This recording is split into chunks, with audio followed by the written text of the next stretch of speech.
என்ற கண்டிரண்டிலே என்ன மயக்கம்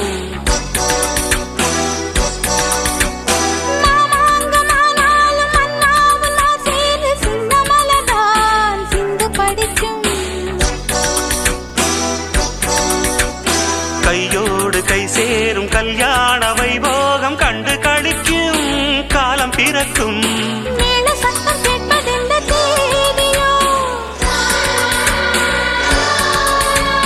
தேவனுக்கு சொந்தம் இந்த